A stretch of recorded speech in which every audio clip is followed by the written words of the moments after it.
भी बहुत सरल और सादे थे, लेकिन उस गांव में एक हवेली थी जिसके पास जाने से लोग कतराते थे क्योंकि वहां वो थी। लगता है बारिश शुरू हो रही है। अरे जल्दी जल्दी चल स्वामी। हाँ हाँ चल रहा हूँ, लेकिन तू ये हवेली की तरफ क्यों ले जा रहा है भाई? अरे ये छोटा रास्ता है ना। हाँ ये बात तो है। चल जल्दी चल। लेकिन जैसे ही वो लोग हवेली के पास पहुंचे तो बारिश बहुत तेज हो गई और ओले भी गिरने लगे। अरे भगवान, ओले गिरने लगे। अरे भैया मेरा तो सिर ही फूट जाएगा इन ओलों से। हाँ। अरे जल्दी कोई छत ढूंढ। अरे अरे सामने वो हवेली है ना, इसमें चलते हैं चल। अरे नहीं नहीं भैया, उस हवेली में मत जा। अरे तुझे रुकना है तो रुक, लेकिन मैं तो जा रहा हूँ अंदर। मुझे चोट खाने का कोई शौक नहीं है, समझा?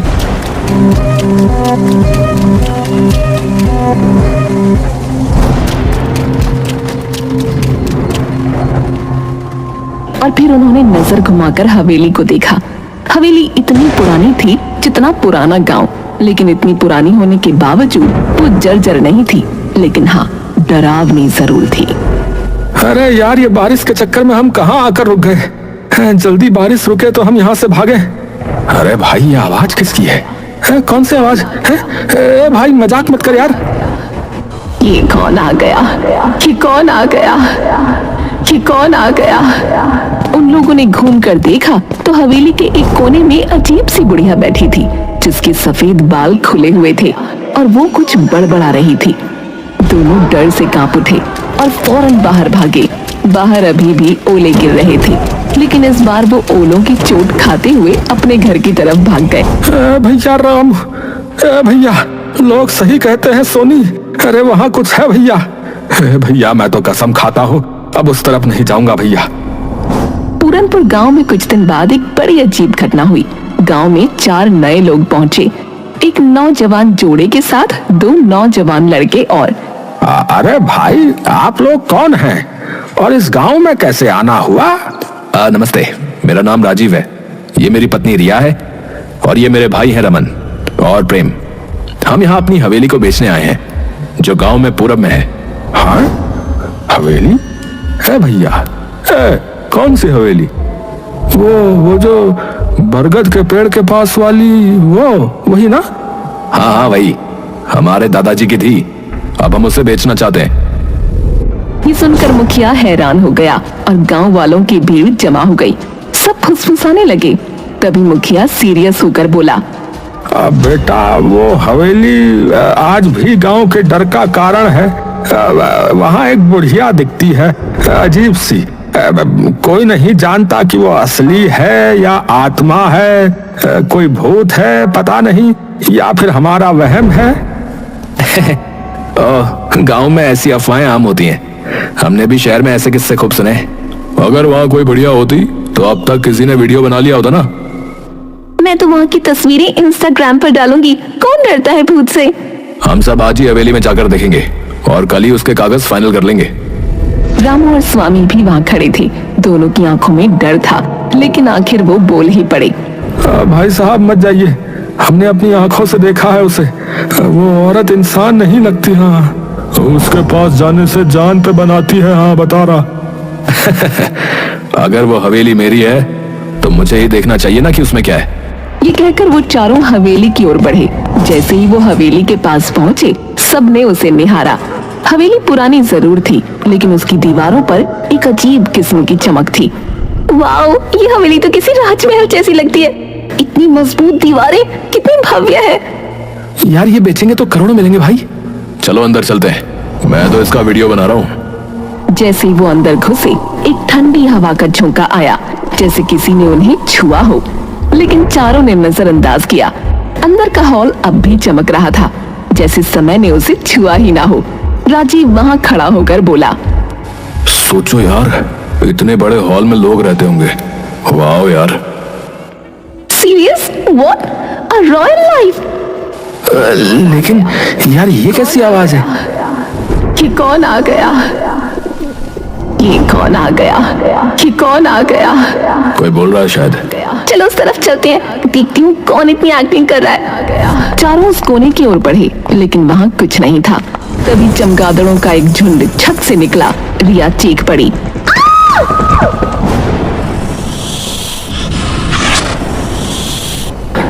अरे बाप रे, सांप! अरे भागो भाई। हे भगवान, ये हवेली तो जंगल हो रखी है। अफवाहों का भूत और असली जानवरों का आतंक। राजीव, रिया, रमन और प्रेम हवेली की सुंदरता और रहस्यमयी माहौल से प्रभावित होकर वहां से निकलने ही वाले थे कि अचानक हवेली के अंदर एक अंधेरे कोने में कुछ हिलता डुलता दिखा। सभी की निगाहें उस कोने की ओर मुड़ी। वहां एक औरत बैठी थी, उसी हवेली की वही रहस्यमयी बुढ़िया जिसकी बातें गांव वाले करते थे। खुले सफेद बाल, सूखी सिलवटों वाली त्वचा और पथराई आंखें। वो देखो, वहाँ कोई है। चलते हैं, ये वही बुढ़िया लगती है। नहीं यार, अब जब सामने दिख रही है तो बात करनी चाहिए। रिया साहस करके धीरे धीरे उस बुढ़िया के पास गई। जैसे ही वो पास पहुंची, बुढ़िया अचानक कांपती हुई खड़ी हो गई। आप कौन है? यहाँ क्या कर रही है? तुम लोग क्यों आए हो? यहाँ क्यों आए हो? यहाँ कोई नहीं आता, फिर तुम क्यों आए हो? हम इस हवेली को बेचने आए हैं। ये हमारे दादा की हवेली है। और आप? मैं खजाने की रखवाली कर रही हूँ। खजाना? हाँ, बहुत साल पहले मैंने इस हवेली में खजाना छुपाया था, पर अब याद नहीं कहाँ रखा है, कहाँ दफना दिया, समझ नहीं आता। बुढ़िया के खजाना शब्द ने चारों के मन में एक साथ बिजली की तरह लालच जगा दिया। उनकी आंखों में अब हवेली की कीमत से ज्यादा उस अदृश्य खजाने की चमक तैरने लगी। अगर ये खजाने की बात सच हुई तो हम करोड़पति बन सकते भाई। और जब खजाना मिल जाए, इस बुढ़िया को यहाँ से निकाल फेंकेंगे। डराने के अलावा करती क्या ये? बिल्कुल भाई, पहले मिठास फिर लात। हाँ, चलो खोजना शुरू करें। अम्मा, वो खजाना कहाँ है? क्या पता। वो सब लोग पूरी हवेली में खजाना ढूंढने लगे। बुढ़िया भी दीवारों को थपथपाती, जमीन को सूंघती, जैसे कुछ याद करने की कोशिश कर रही हो। लेकिन 4 घंटे तक पूरी हवेली छान मारने के बाद भी कुछ नहीं मिला। अब तो रात होने वाली है यार, कुछ नहीं मिला। शायद ये औरत पागल है। हम कल फिर आएंगे, तब तक आप याद करने की कोशिश करना कि वो खजाना कहाँ है। चारों लोग गांव लौट आए। गांव वालों को जब ये पता चला कि उन्होंने बुढ़िया से बात की और खजाने की भी बात सुनी, तो पूरा गांव भौचक्का रह गया। क्या तुमने उससे बात की? उसने सच में खजाने की बात कही?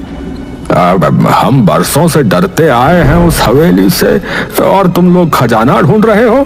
अगर सच में खजाना हुआ तो हम सबको फायदा होगा। फिर कल चलो हमारे साथ, अगर कोई खजाना मिला तो हिस्सा मिलेगा। गांव वाले पहले तो हिचकिचाए, लेकिन हिस्सा शब्द सुनकर उनकी आंखों में भी चमक आ गई। अगले दिन राजीव, रमन, प्रेम, रिया के साथ गांव के 10-12 लोग भी हवेली पहुंचे। वो देखो भाई, वही बुढ़िया। हे भगवान, मुझे यकीन नहीं हो रहा है मैं यहाँ वापस आ गया। चलो सब, आज इस हवेली का कोना कोना उलट डालो। चलो। लोगों ने हवेली के हर कोने को अच्छी तरह देखा, यहाँ तक कि बाहर बगीचे में खुदाई भी शुरू कर दी। कुछ घंटे बीते, लेकिन कहीं कुछ नहीं मिला। तभी रामू की नजर हवेली के पिछले हिस्से पर गई, जहाँ छत का एक हिस्सा टूट कर गिरा हुआ था। अरे ओ भैया, इधर आओ, देखो। अरे यहाँ कुछ है शायद। कहाँ? अरे ये मलबा हटाओ, इसके नीचे कुछ है। सबने मिलकर मलबा हटाया और नीचे एक पुराना पत्थर निकला, जो जमीन से अलग दिख रहा था। जैसे ही उसे हटाया गया, नीचे सीढ़ियां दिखाई दी, एक तहखाने की ओर जाने वाली। तहखाना? ये तो बिल्कुल फिल्मी सीन बन गया। चलो अंदर।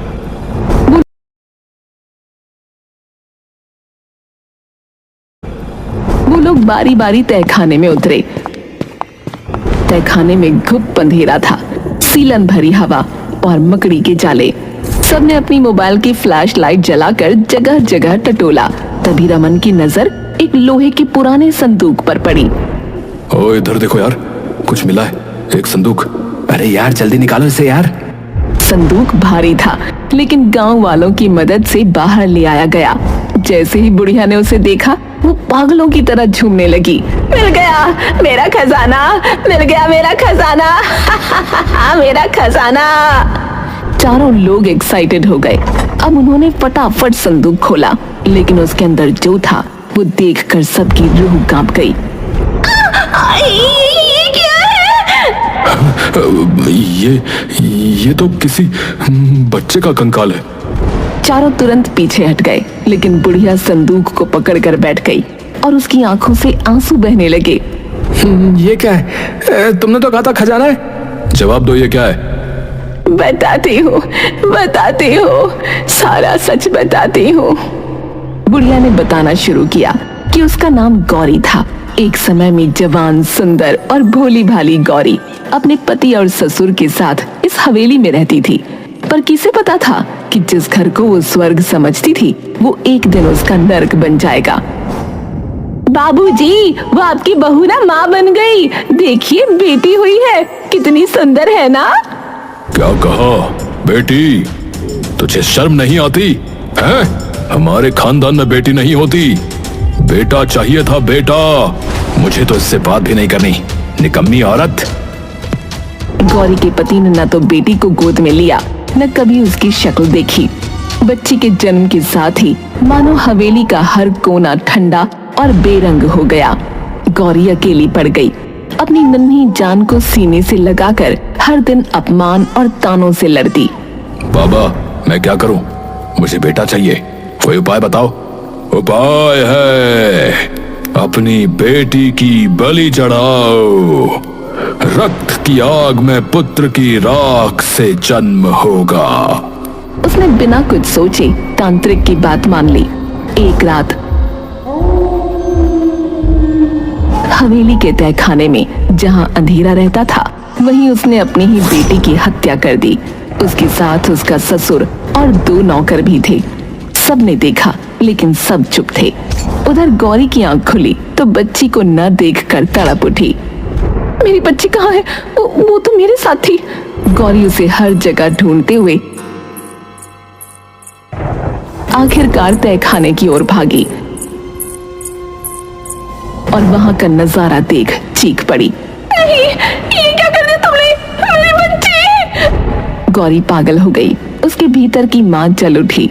उसी तहखाने में पड़ा एक बड़ा चाकू उठाया और एक एक करके सबका खात्मा कर दिया। मेरी बच्ची के खून से कोई बेटा नहीं मिलेगा तुझे, सिर्फ अभिशाप लगेगा तुझे। सब मारे गए और गौरी वहीं तहखाने में अपनी मरी हुई बच्ची की लाश को सीने से लगाए घंटों बैठी रही, शायद कई दिन।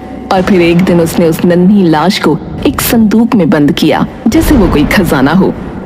सो जा मेरी रानी, अब कोई तुझे नहीं छीन सकता, तू मेरा अनमोल खजाना है। वो संदूक लेकर वहीं तहखाने में बैठी रही। वक्त के साथ सब बदल गया। हवेली सुनसान हो गई और जब वो एक दिन ऊपर आई तो छत का एक हिस्सा गिर पड़ा। तहखाने का रास्ता हमेशा के लिए बंद हो गया। गौरी ऊपर रह गई और संदूक नीचे छुप गया। यादें धुंधली हो गईं, पर उसका पागलपन वही रहा। गौरी की आंखों से आंसू झर रहे थे। सामने बैठे राजीव, रिया, रमन और प्रेम सन्न थे, जैसे किसी ने उनकी जुबान छीन ली हो। ये सब सच है? हाँ, ये मेरा खजाना है, मेरी बेटी, मेरी जान, मेरी दुनिया। पागल औरत, ये खजाना है? हड्डियां और सड़ती यादें हैं? राजीव उस संदूक को लात मारकर दूर फेंक देता है। ये देखकर उस बुढ़िया को बहुत तेज गुस्सा आ गया। वो पागलों की तरह चिल्लाने लगी, नहीं, ये मेरी बच्ची है। तेरी हिम्मत कैसे हुई मेरी बच्ची को लात मारने की? वो पगलाई हुई औरत अब उस संदूक को गोद में लेकर हवेली के अंदर की ओर भागी। उसकी चीखें हवेली की दीवारों से टकराकर लौट रही थीं। मेरा खजाना मेरी बेटी नहीं छीन सकता। अरे अब बहुत हो गया, पागल औरत ने दिमाग खराब कर दिया है। इसको निकालो यहाँ से, फिर इस हवेली को बेच डालते हैं। चलो। हाँ यार, खजाना तो निकला नहीं, अब हवेली बेचेंगे, चलो। सबने सोचा कि किसी भी तरह बुढ़िया को पकड़कर बाहर फेंक देंगे, लेकिन उन्हें नहीं पता था कि ये इतना भी आसान नहीं होगा। वो लोग हवेली के अंदर की तरफ जाते हैं तो अचानक राजीव फर्श पर बिछे कालीन पर पैर रखता है और गड्ढे में गिर जाता है जो कालीन से ढका था। राजीव, कहाँ गए तुम? ये क्या हो रहा है? ये सब उस पगली औरत का जाल है। अरे भागो यहाँ से भैया। रिया एक कमरे में भागती है, लेकिन वहां का दरवाजा बंद हो जाता है और अंदर से सैकड़ों चूहे निकल आते हैं। रिया चीखने लगती है। उधर प्रेम जैसे तैसे भागता है, लेकिन गलियारे में फिसल जाता है क्योंकि फर्श पर तेल फैला हुआ था। तुम लोग मेरा खजाना नहीं छीन सकते। बुढ़िया अपने बिछाए जालों से बहुत खुश थी, पर उसी समय गांव के और लोग भी वहां पहुंच गए। उन्होंने सब कुछ देखा और एक साथ मिलकर बुढ़िया को पकड़ने की कोशिश की। अरे अब बस, तुमने बहुत डर फैलाया, अब तुम्हें रुकना होगा। बहुत संघर्ष के बाद बुढ़िया को पकड़ लिया गया। राजीव उठ खड़ा हुआ और बोला, मैं पुलिस बुलाता हूँ। हाँ, ये औरत पागल है, हमें मारना चाहती थी।